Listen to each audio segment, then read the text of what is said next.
Hey guys, welcome to the video. This is my first writing blog video. Today, I'm making the training arc for my fantasy novel, Spirits Attack in Argania. Let's get into it.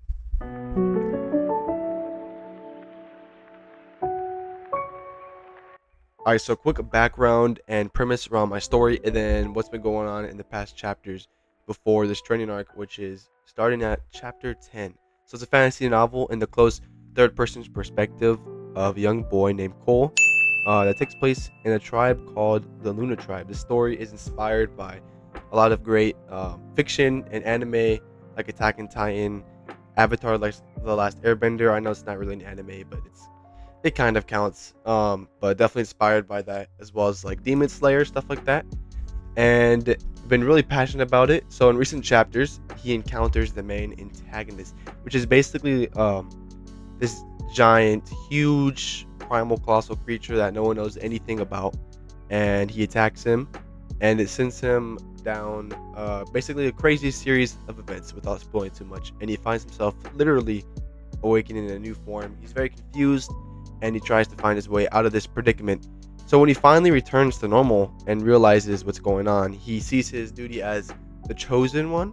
And it's basically this next chapter, chapter 10, will be the initiation to the training arc. So I know this is where I'm starting the training arc, but in reality it's kind of the exposition and character introduction to set up the actual like training part of the training arc. So I know chosen one trope is kind of cliche, but in my opinion, those things are fine. Those tropes are fine if you don't use it as an excuse for flat characters and like lazy plot, you know. So I'm pretty happy with the design of my story so far, and I've been really just passionate at making it. So I'm totally fine with that, and I think honestly it sets up this training arc really well to be a great emotional journey for Cole, which is definitely my biggest goal for. Oh my gosh, voice crack. Goal for this training arc is, yeah, to basically see a lot of growth in him. And as someone who's been wrestling my third junior year wrestling, and kind of seeing myself reflected in Cole and my idea for his training arc, I feel like I can tie a lot of similarities there. So I'm super excited to write it.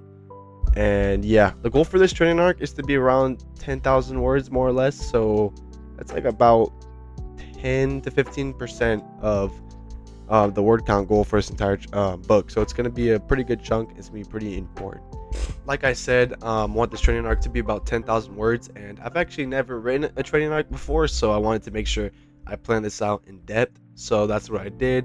I decided to handwrite it. I feel like it helps me remember things more and to like think more, get my brain going. But I planned out the initiation, the beginning of the actual training arc, and then building a struggle for the character and the climax, and the resolution kind of follows that, you know, obviously.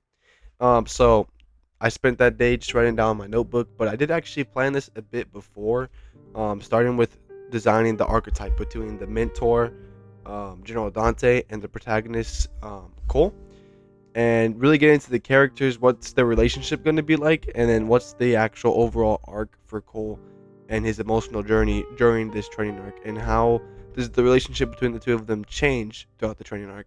And if you are a writer making any sort of arc with emotional progress, I definitely recommend you don't necessarily just start with the overall synopsis and each little detail of the actual story, but instead get into the characters and their perspectives and what's your ultimate goal for the characters in like a broad point of view, and then you can get into more details like I did here. And then finally, after I did this, I finally got started on chapter 10.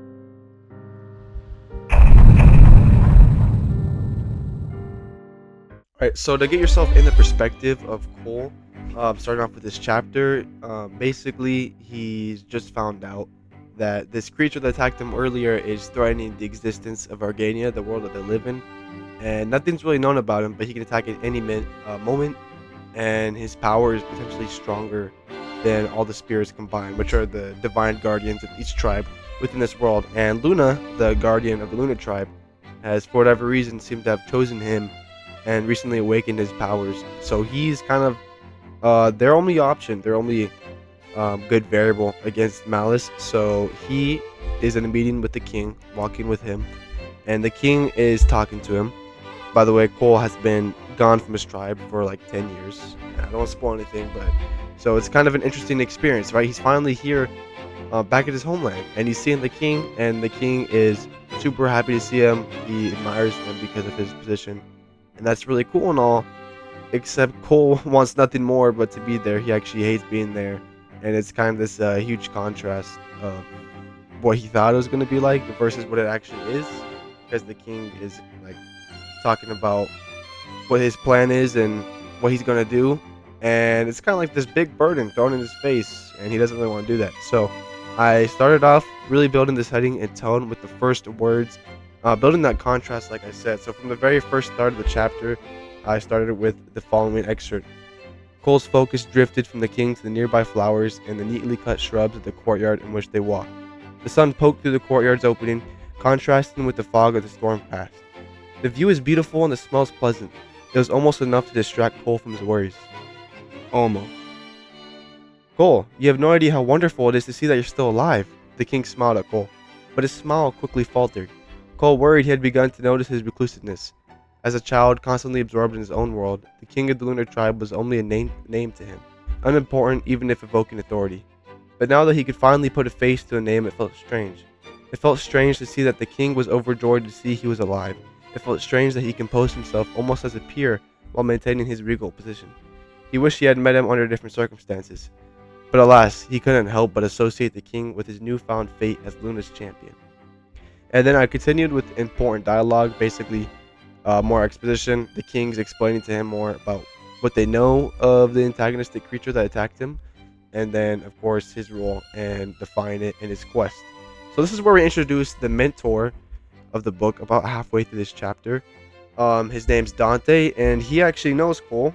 Well, he's seen him earlier in chapter 1 when like his dad, I don't want to spoil anything, but there's like a big fight scene and everything, so he's gonna be a pretty cool character, and he's inspired by a lot of powerful characters and mentors from fiction as well, especially anime.